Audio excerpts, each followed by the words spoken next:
دوستو ویسے تو قرآن پاک میں 114 سورتیں ہیں، لیکن جس سورت کو سب سے زیادہ پسند کیا جاتا ہے وہ سورہ رحمان ہے۔ دنیا میں سب سے زیادہ اسی سورت کی تلاوت کی جاتی ہے۔ اللہ تعالیٰ سورہ رحمان میں یہ ارشاد بار بار کیوں فرما رہے ہیں کہ تم اپنے پروردگار کی کون کون سی نعمتوں کو جھٹلاؤ گے؟ باقی نعمتیں تو ایک طرف، انسان اپنے جسم اور اپنی ذات کو دیکھے۔ جو نعمتیں اللہ تعالیٰ نے اس کے جسم کو عطا کی ہیں، عمر بھر بھی اس کا شکر ادا نہیں کر پائے گا۔ کیا آپ جانتے ہیں کہ آپ کے پورے جسم کی قیمت دنیاوی لحاظ سے کیا ہے؟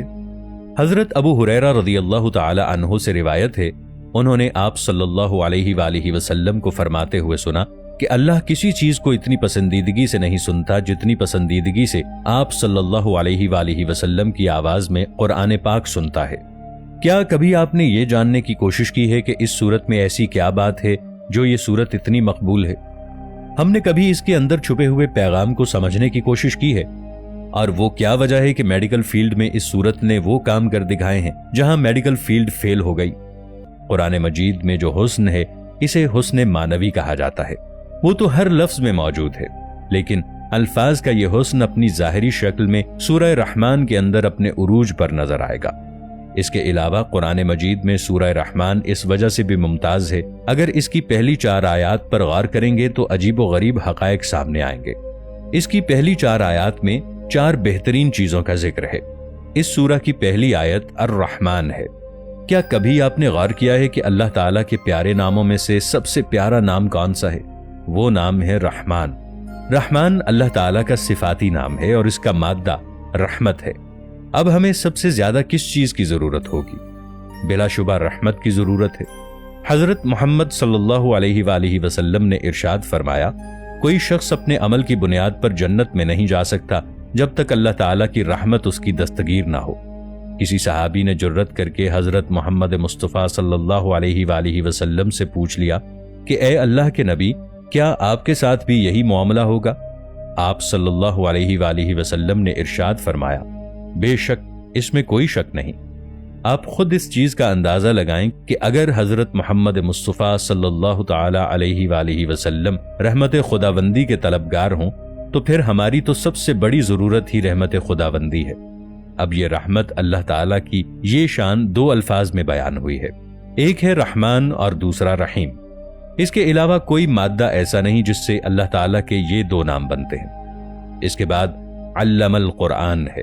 اللہ تعالیٰ کی رحمت کا سب سے بڑا مظہر رحمان کی رحمانیت اور قرآن پاک ہے۔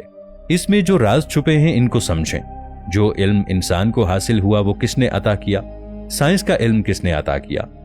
اس پوری دنیا میں اللہ جسے جتنا علم دینا چاہے اس کے علاوہ کوئی بھی اللہ تعالیٰ کے علم کا احاطہ نہیں کر سکتا۔ تمام علوم میں سب سے بڑا علم قرآن پاک ہے۔ اس بات کو ذہن نشین کر لیں کہ اللہ کے تمام صفاتی ناموں میں سے بہترین نام الرحمن ہے۔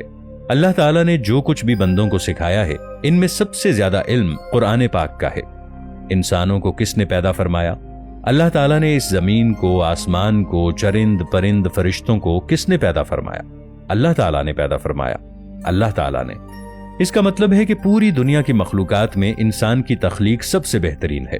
تو تخلیقات میں اونچی تخلیق انسان، علوم میں سب سے اونچا علم قرآن، ناموں میں سب سے اونچا نام رحمان۔ پھر علم البیان یعنی علمہ البیان کا ذکر آتا ہے۔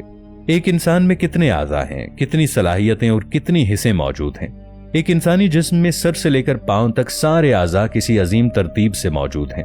یہاں بھی یہ سمجھ لیں کہ انسان کے اندر جتنی بھی صلاحیتیں ہیں ان سب میں بنیادی چیز کلام ہے، اور کلام کی اسی خصوصیت کی وجہ سے انسان کو اشرف المخلوقات کہا جاتا ہے۔ اگر ان سب کو جمع کریں تو کیا نتیجہ نکلتا ہے؟ ایک حدیث پاک جس کا مفہوم یہ ہے کہ ہر چیز کی سجاوٹ ہوتی ہے، اور قرآن پاک کی سجاوٹ سورہ رحمان ہے۔ قرآن پاک کی اس سورت کی طاقت کا اندازہ اس بات سے لگائیے، میڈیکل سائنس میں جب تمام حربے ناکام ہو جاتے ہیں تو کیسے سورہ رحمان کے یہ الفاظ اپنا اثر دکھاتے ہیں۔ ایک مرتبہ ذہنی امراض کے ہاسپٹل میں شدید ذہنی تناؤ والے افراد پر تجربہ کیا گیا۔ ان کو 2 گروہوں میں تقسیم کیا گیا۔ ایک گروہ کو سورہ رحمان کی تلاوت سنائی جاتی تھی، جبکہ دوسرے گروپ کو ڈپریشن کے لیے ترتیب دی گئی موسیقی سنائی جاتی تھی۔ 4 ہفتوں تک مسلسل یہ عمل 22 منٹ تک کیا جاتا رہا، اور آخر میں یہ نتیجہ نکلا کہ دونوں گروہوں کے ڈپریشن لیول میں کمی آئی۔